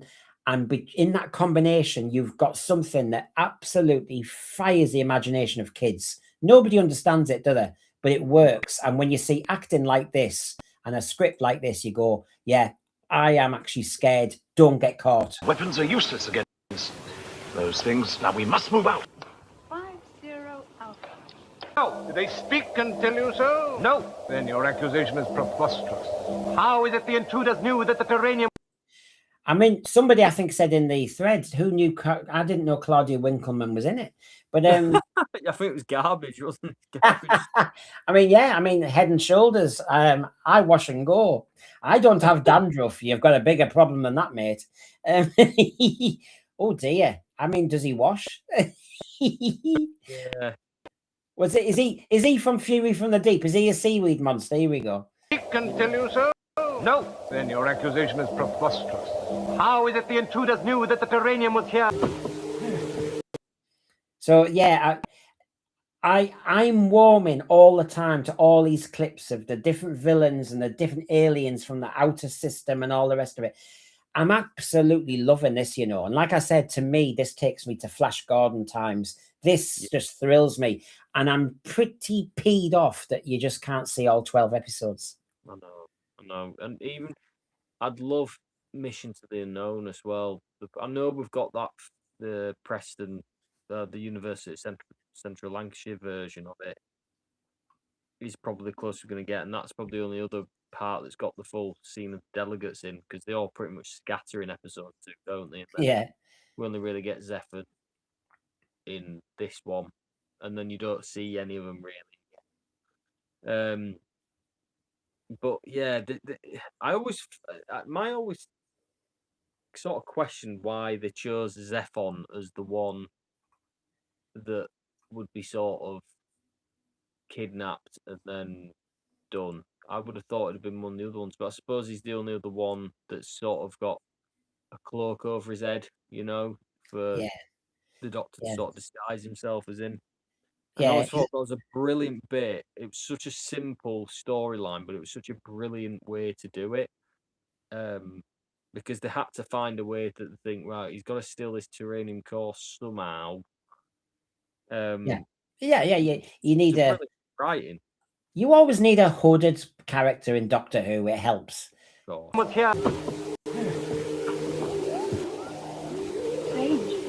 Now, I want you to stay here and look after Stephen. Now, you know which switch to pull to close the door, don't you? I have my key to let myself in. Yes, this child. It's fascinating because he talks to her yet again, I said it earlier, like a child, but it's not patronizing because it's just, she's learning. So I can see why the producers were worried about this, because he's having to explain so much.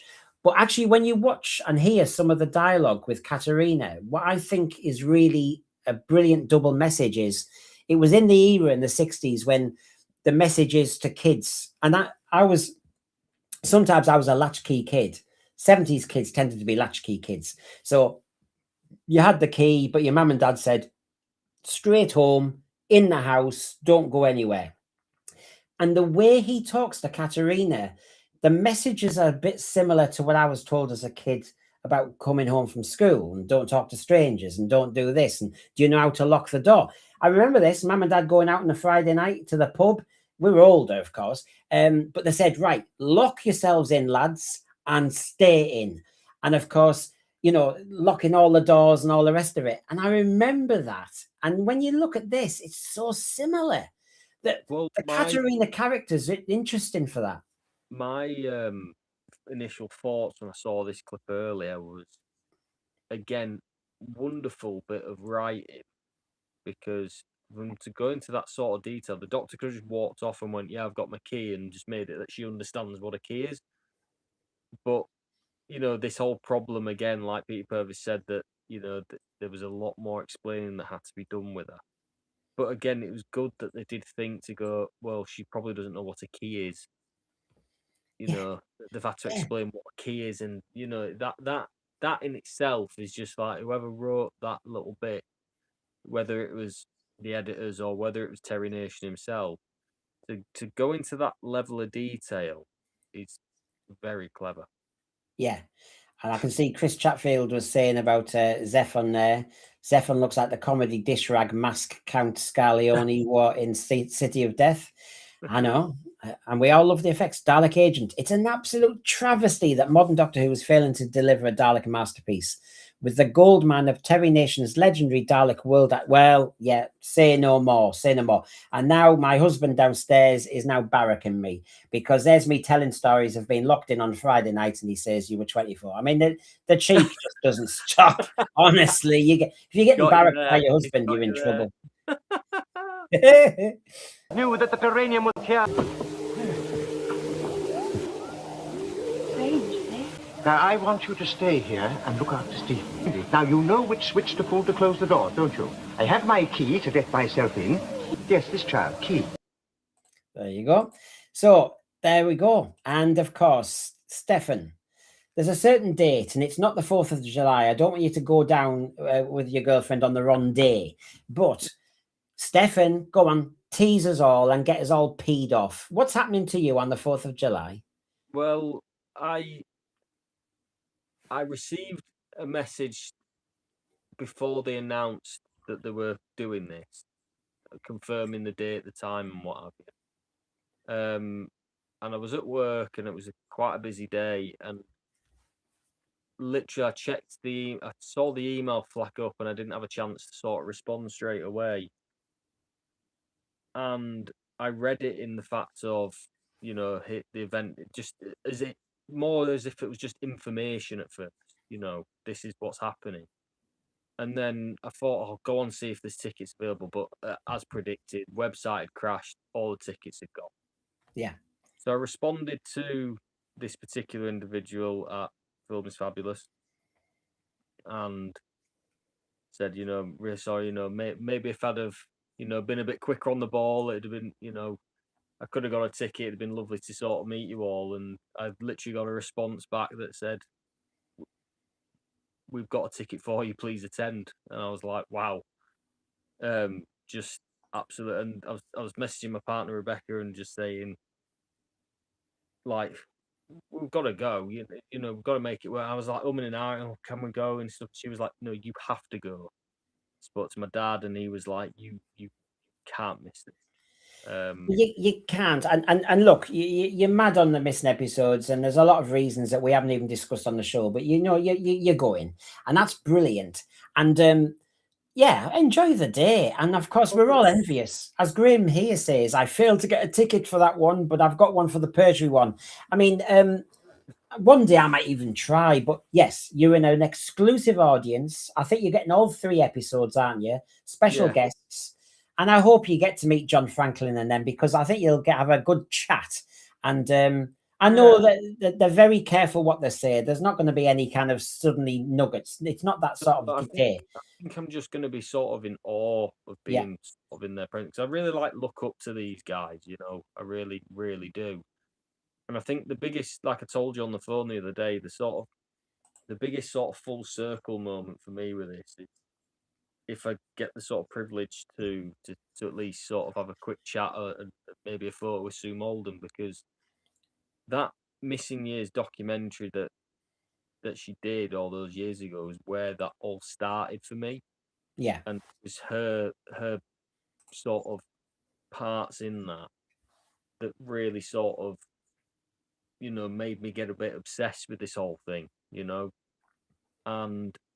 for her to be sort of present and just meet her, and in this circumstance as well, it's not just meeting her in a convention, it's meeting her at something that I didn't think would happen a couple of years ago. I thought they'd all gone until I started looking a bit more into it. But for just to be able to be in awe, I'll just be in awe of them all, and I think it'll be quite emotional the day in general. I think just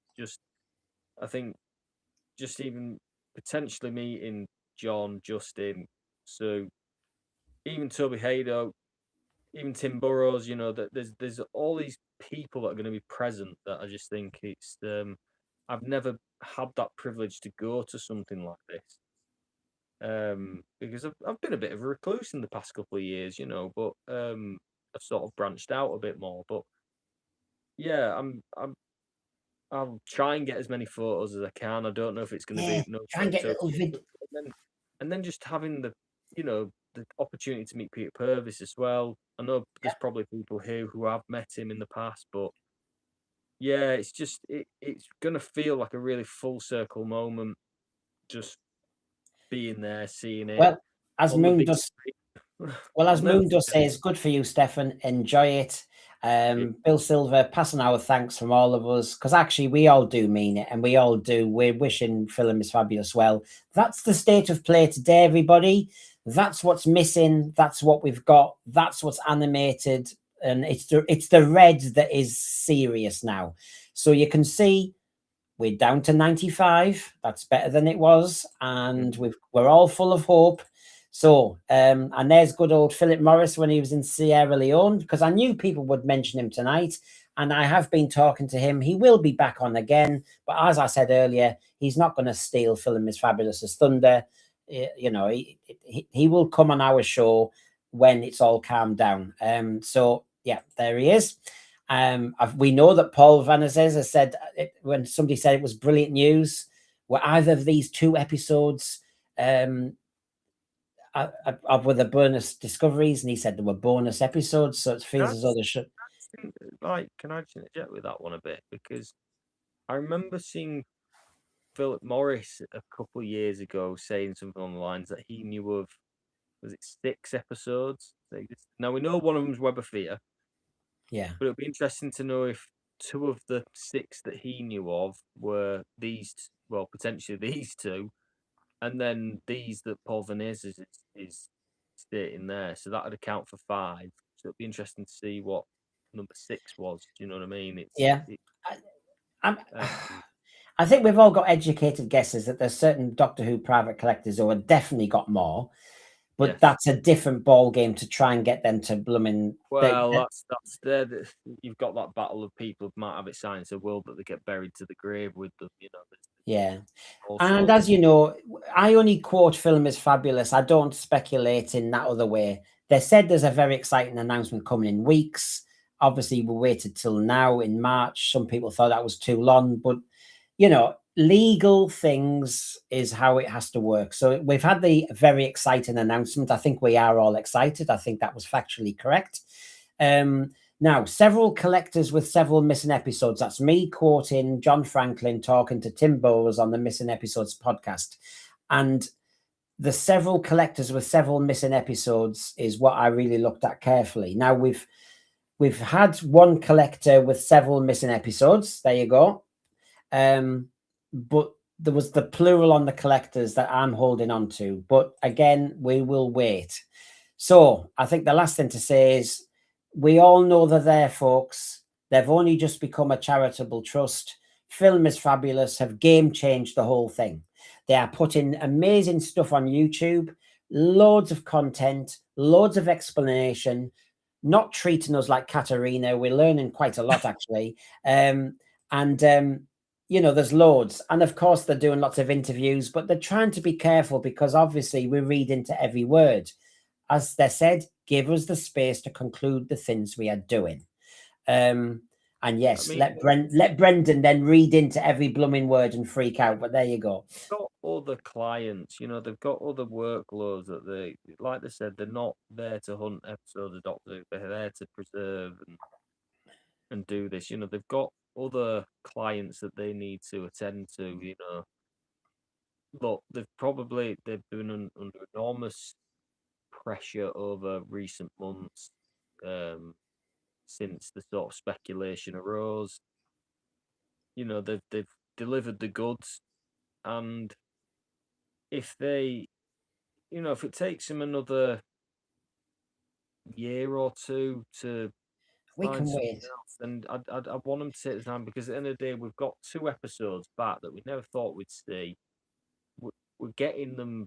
We were able to view them fairly quickly compared to some other finds that have happened. You know, I'm hoping within the next year we'll still be talking about this find. Well, we've got Film is Fabulous, an initiative to preserve vulnerable film treasures for future generations. And they're doing a bloody good job because we're hearing about Captain Pugwash, Top of the Pops, Softly, Softly. You can list loads of stuff. Anybody, if they haven't, or they just wish to make a donation because we're on the right path, that's how you do it. But I wanted to actually just say a few final comments here. I mean, people are really pleased for you. Stephen Braddock's given you a mission, though. You're so lucky, Stephen. I was there right at the opening of tickets and it kept crashing and it was sold out in under an hour. Enjoy. And please let us know what it was like. So, Stefan, are you going to come on Sense for You again and talk about that day? Oh, yeah, it'd be rude not to. I mean, like I said, you know, I'm gonna have to not be like, you know, you see those images of the screaming girls when they're watching the Beatles. I'm gonna have to try and be like that on the day. I think, you know, just not, you know, not wetting myself, sort of thing. Look, I feel really privileged, and I feel I'm very, very thankful to. At first, I thought that, you know, this individual Film is Fabulous's email had been hacked or something. It was all a bit of a prank, you know, but because I got the sort of quick responses and stuff, you know, I was just genuinely just in absolute awe, and you know, and I've been backing them since day one. Since I knew of the organisation, been backing them. I've been trying to give them as much respect as they deserve. I've been telling you lot, I mean you lot, as a wider thing, just give them time, they'll sort it. You know, I'm intrigued. I've always been into sort of film and film restoration, that sort of thing. Not Doctor Who's a complete bonus for me, to be honest. And you know, I've always kind of I interact with them quite a lot. Whenever they post something, I just find it's wonderful work. And this might sound awful to some, but when I hear the word charity, I think because there's been so much scrutiny with certain charities over a number of years about how they spend their money and what results do they actually give, you know, you might find you're donating to WaterAid, but then you're paying for some CEO to go have a company lunch or something like that. I don't see that with Film is Fabulous. I find that every penny that I'm putting in, we're getting a result. Yeah, and by the way, they give you that VIP access to certain events. That's the whole point. Yeah. And so here, but have you done this? Have you been naughty, thrown your pants, Steph? Have you been actually? have you been? You know, have you been cheating? Well, Oh, hey, the Hoopettes would throw their knickers at the stage, I tell you. Stephen O'Neill, the BBC may show Dalek Masterplan on BBC 4 this Christmas, hopefully uncolorized and unedited. You can but hope. Maybe there might be more. You never know. I'm only going to be cheeky and say that. Colorizing it, I'm not opposed to. It's just I don't want a certain individual to get his hands on it and go, oh, let's try this with it. If you're going to colorize it, leave it true to what it should have been, you know? Yeah. So, I am full of kind of ideas. That show will come up in the next few days, everybody. But tomorrow night at 10 o'clock live with another stellar panel, my media insider gives some shocking revelations. And I didn't know how to shorten this. The BBC's plans for Doctor Who that RTD killed off. And there are quite a few. And we're going to go all over them tomorrow night for you to enjoy. So make sure you've got your kind of treats. And join us for that 10 p.m. live tomorrow night, full panel like last week. And in the next few days after that, you will find us that show as well. The Sensory is back. We're in 4K. Now and again, things go wonky, but that's the beauty of life. And that's kind of what the 60s was like. So let's just have one more little say thank you to everybody. Hope you had a good night.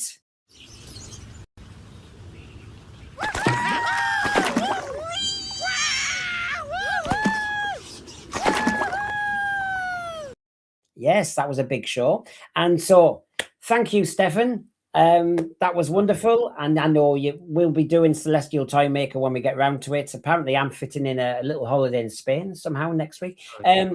Nobody will notice. Nobody will notice because there'll be stuff on this channel. So everybody, like, subscribe, give us a hype.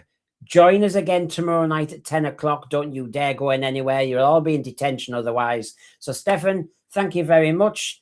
Thank you to a very lively thread. Thank you to our moderator, Garbage Who. Check out his channel, of course. I might get him to come on and talk about AI. Aye, I'm in negotiation. So everybody, good night, everybody, and thanks a lot. Ta-da.